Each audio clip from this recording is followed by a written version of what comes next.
Bonjour à toutes, bonjour à tous, bienvenue dans cette nouvelle vidéo. Dans cette nouvelle vidéo, nous allons calculer les efforts de cohésion ou les efforts intérieurs de notre système. Alors pour ce faire ici, je vais commencer à vous présenter ce petit dessin ici. Ici, pour calculer les efforts de cohésion ou les efforts intérieurs, nous allons effectuer une coupure entre les points A et C ici. Ici, on effectue une coupure ici, au point M ici, donc cette coupure est représentée par cet axe Y1 ici, cet axe Y1 est repéré par l'angle alpha ici, du coup ici. Alors, on coupe, la coupure est repérée par le point M ici, du coup on coupe ici, au point M là, entre les points A et C. La coupure va générer deux types de forces, N et T, donc N l'effort normal, et T l'effort tranchant. Ici, donc l'effort normal est suivant la poutre, et l'autre est plus ou moins perpendiculaire à la direction de la poutre. Alors, on peut aussi remarquer que nous avons deux types de repères dans ce dessin. Ici, en vert, nous avons le repère global, donc c'est la même chose que le repère en noir ici. Pourquoi? Parce qu'on peut remarquer que le repère en vert ici et le repère en noir, en X, on a le même sens et la même direction. Le même ici, sur Y, on a le même sens et la même direction. Du coup, le repère en vert et en noir ici sont des repères globaux, donc c'est-à-dire que X et Y, donc le repère en vert est un repère global, en noir ici, c'est un repère global aussi. Ici, on peut aussi remarquer qu'on a un deuxième repère, il est en rouge ici, il est différent complètement, c'est-à-dire que le repère en rouge n'a pas le même sens ou la même direction que le repère les repères en noir ou en vert. Pourquoi ils n'ont pas le même sens ou la même direction? Alors, rapidement, on peut, vu que le repère en rouge ici est un repère local, ici le repère en rouge, c'est-à-dire x1 et y1 ici, c'est un repère local, c'est pourquoi l'effort n et l'effort tranchant t suivent les axes de ces repères. Donc parce que l'effort n et t sont des efforts internes de la poutre, du coup ces efforts internes de la poutre poursuivent le sens ou la direction du repère local.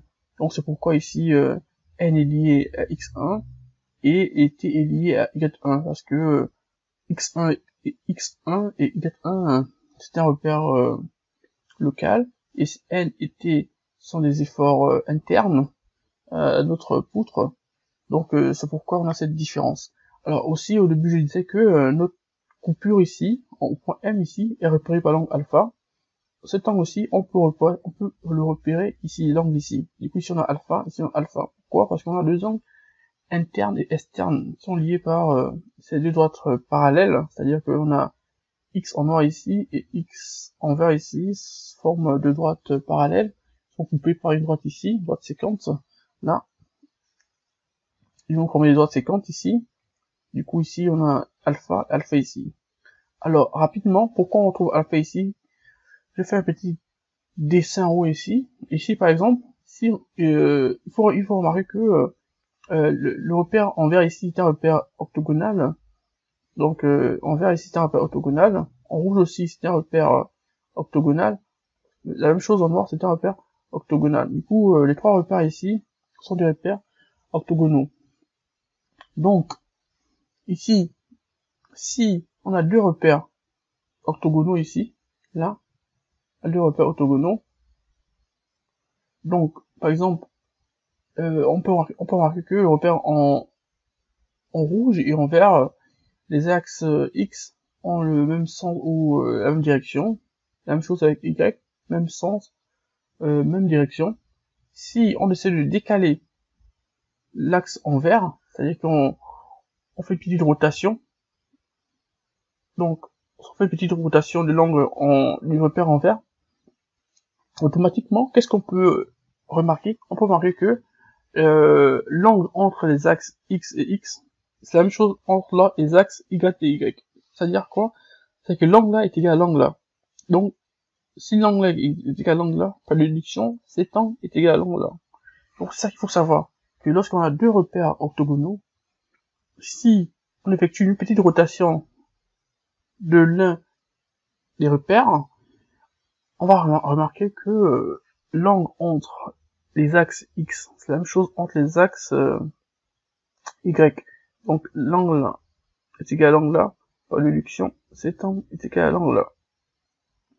Donc, c'est pourquoi ici, donc, l'angle entre X en vert et X1 ici, c'est la même chose que Y1 et Y ici. Du coup, cet angle est égal à l'angle là. Du coup, par déduction, alpha est égal à alpha ici. Donc, c'est pourquoi ici, on trouve l'angle alpha. Donc, alpha ici, pourquoi? C'est grâce à ce petit dessin. Donc, au départ, on a ça. Si on fait une petite rotation du repère en vert, on retrouve cet angle ici, on retrouve ici. Donc, par déduction, cet angle est égal à l'angle là.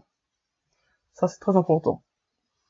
Du coup, on retrouve alpha ici, on retrouve alpha ici. Du coup, là, je viens de vous expliquer notre coupure. Ici, lorsqu'on coupe, on va isoler à gauche. Du coup, on va juste étudier cette partie à gauche ici. Ici, on a le point M ici. Sa projection sur le repère X, Y, on trouve le point E ici. Donc, le point E est la projection du point M ici. Du coup, rapidement, on effectue une coupure ici. Cette coupure est repérée par l'angle alpha. Et on a deux efforts internes, N, effort normal, et T, effort tranchant. Du coup, ici, on a alpha, ici, on a alpha. Alors, du coup, comme je disais, avec les efforts de cohésion, nous allons effectuer une coupure au point M. Du coup, ici, on a coupé au point M ici. Cette coupure est représentée par cette droite, Y1, et qui est repérée par l'angle alpha. Rapidement, ici, T, on a N, Ty, et TZ. Ici, N, l'effort normal, l'effort tranchant suivant l'axe Y, et l'effort tranchant suivant l'axe Z. Ici aussi, on a MF, qui est représenté par MT, le moment de torsion, le moment fléchissant suivant l'axe Y, ici le moment fléchissant suivant l'axe Z. Donc comme je disais, N effort normal et T effort tranchant suivant l'axe Y et suivant l'axe Z. Alors ici, on va commencer à faire un petit un petit calcul.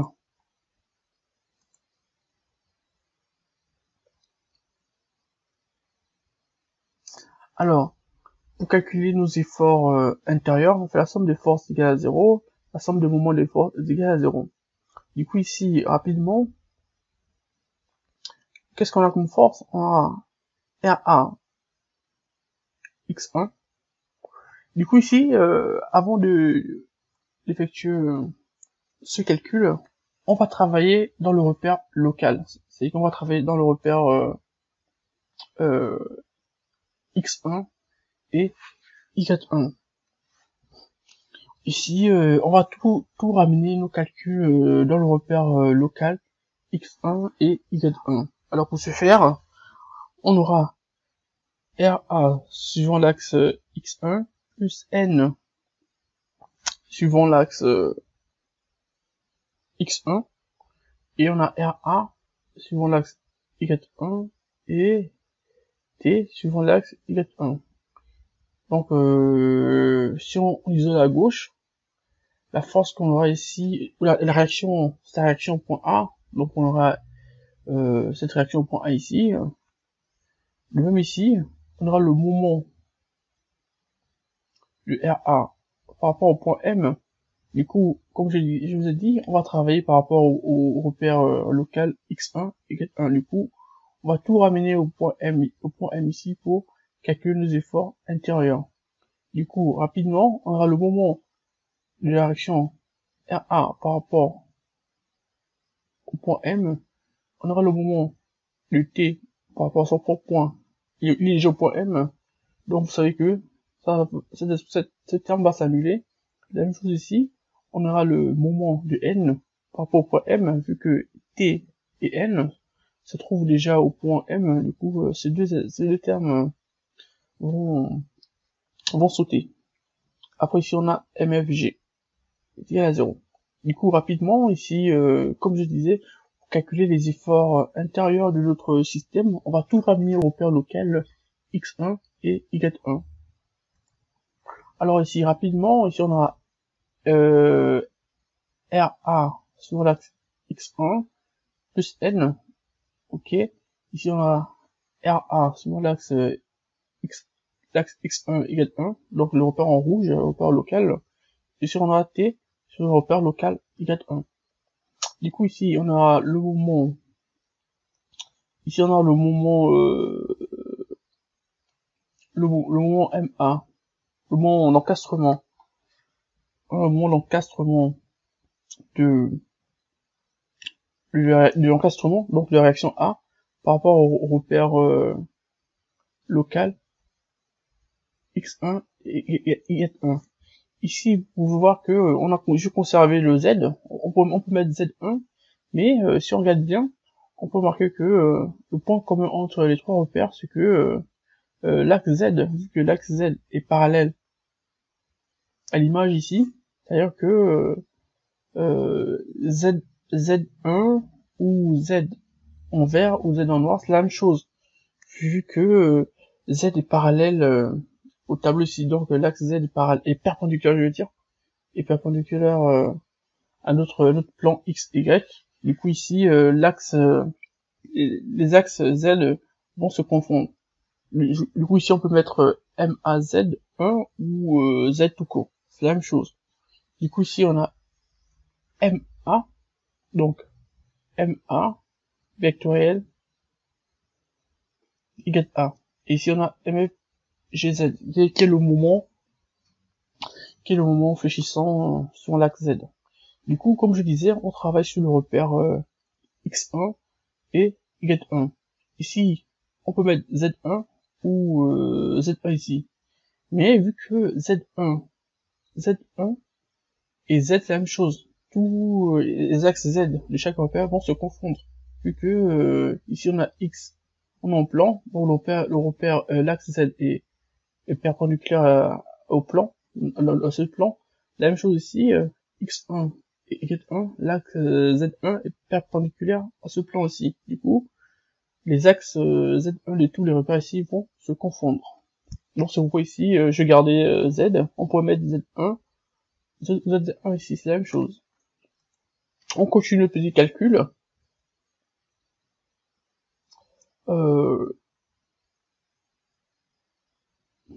Ici, on a RA suivant l'axe x1, N suivant l'axe x1, YA suivant l'axe x1 et T suivant l'axe y1. Du coup ici MFZ, on est là, MFZ, du coup ici on a MA, si on développe MA, on aura ME, on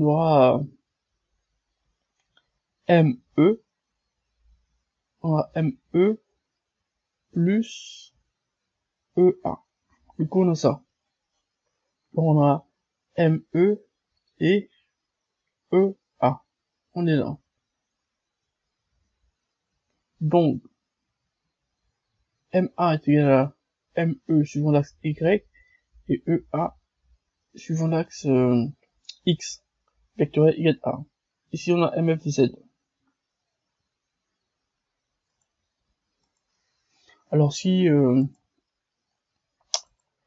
on continue notre calcul rapidement, donc avant de continuer notre calcul, on va faire une petite projection, c'est-à-dire qu'on va prendre la réaction de RA, on va projeter notre YA dans le repère local X1 et Y1. Et puis ici, si nous projetons juste YA qui nous intéresse, vu que XA est nul, on va juste projeter YA dans le repère local X1 et Y1. Ici, lorsqu'on projetons le repère, lorsqu'on projetons la force YA, dans le repère local x1 et y1, on trouve que suivant l'axe x1, on trouve c'est égal à ya cosinus alpha, et suivant l'axe y1, on trouve ya sinus alpha. Et même ici on peut déterminer EA. Ici, si on détermine le EA, ici EA va être égal à OA moins OE. Sachant que OA c'est R, et OE, si on calcule OE, ça fait cosinus R. Du coup, ça fait R cosinus alpha. Du coup, si on met le R en facteur, ça fait R facteur de 1 moins cosinus alpha. Du coup, ici, comme je disais, nous travaillons dans le repère local x1 et y1. Vu que xa est nul, on va prendre notre ya et projeter la force ya dans le repère local x1 et y1. Alors rapidement, comme dans la diapo précédente, on avait RA suivant x1, N suivant x1, YA suivant Y1 et l'effort tranchant suivant Y1 ici. Alors suivant MA qui est le moment d'encastrement au point A, dans ce moment d'encastrement au point A, c'est la même chose que ce même moment au point Z1. Du coup ici, on peut mettre MA sur l'axe Z1 ou suivant l'axe Z, vu que les axes Z sont confondus, on peut laisser ça. Alors ici, on veut calculer le moment. Donc, comme je disais, on a MA qui est égal à ME plus EA. Ici, on va essayer de développer. Alors, si on développe rapidement, RA,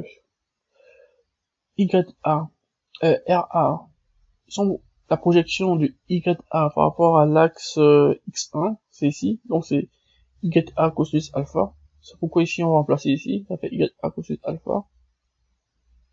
Plus N, on garde le N qui est là. La même chose aussi, la projection de YA par rapport à l'axe Y1 ici, c'est juste YA sinus alpha. C'est qu'on remplace ici, et on a TY1. N et T, effort normal, effort tranchant. Même ici, on a MA, notre moment d'encastrement que nous avons calculé dans la vidéo précédente. Donc ici, on a ME qui est négatif, vu que c'est opposé à notre repère global ici. Ici, il faut comprendre ici que pour calculer le moment, on reste dans le repère global, mais le résultat du moment les moments calculés dans le repère global, ce résultat va être valable dans le repère local, vu que les axes Z sont confondus. Du coup ici, on peut remarquer que je travaille dans deux repères. Au niveau des efforts, je travaille dans le repère local.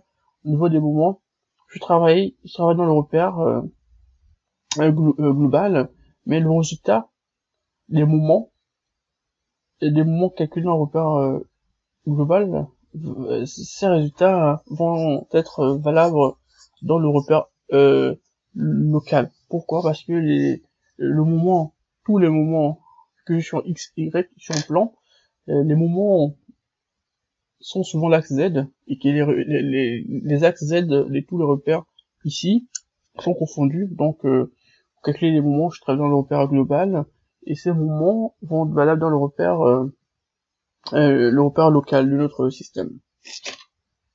Alors, on continue notre étude ici. Donc, on a ME, ici ME c'est opposé à l'axe Y, du coup on a moins, et EA, c'est opposé à l'axe X ici, donc ça concerne un moins EA. Ici on a YA, donc on remplace l'autre RA ici, donc ça fait YA ici, plus MFZ. Rapidement, ici au niveau des forces, on a la projection, on a projeté notre force YA, donc on a le YA, juste le YA qu'on a projeté dans le repère local x1 égale 1, ça nous a donné ça. Sur l'axe x1, on trouve y a cosinus alpha. Sur l'axe y1, on va trouver y a sinus alpha. Du coup, ici, on a remplacé ici, on a ça et ça. Même ici on a développé. Si on développe ça fois ça, on trouve ça. Et on fait ça fois ça, on trouve ça ici.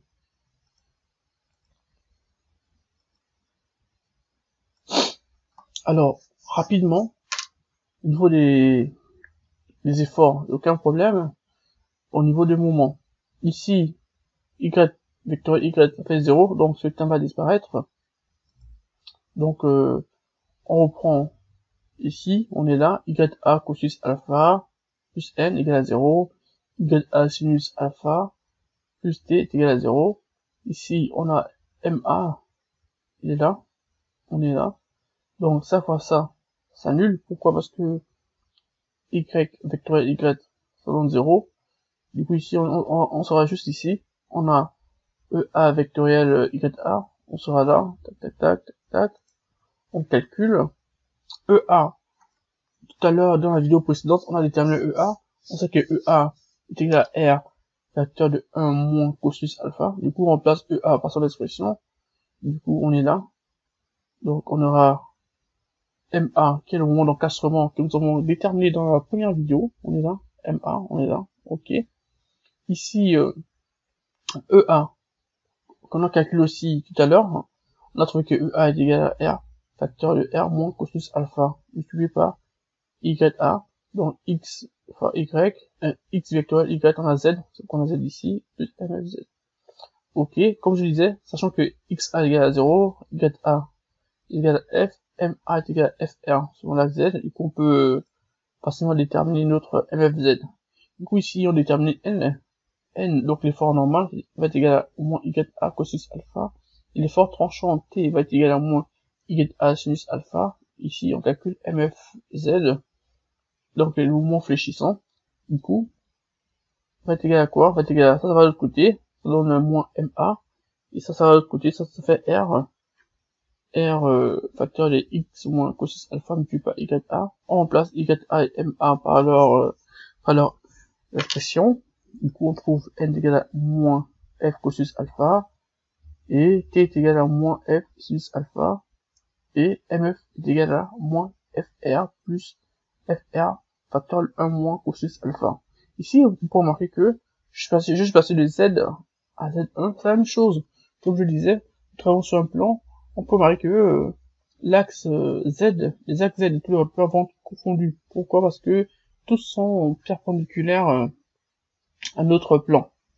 Donc ce point ici, je suis passé de Z à Z1, c'est la même chose. Pourquoi? Parce que Z1 et Z sont confondus. Du coup ici, nous venons de déterminer les efforts intérieurs de notre système. Ici, rapidement, N est égal à moins F cosinus alpha, T est égal à moins F sinus alpha, et MF, qui est le moment fléchissant, est égal à moins FR plus FR, facteur de 1 moins cosinus alpha.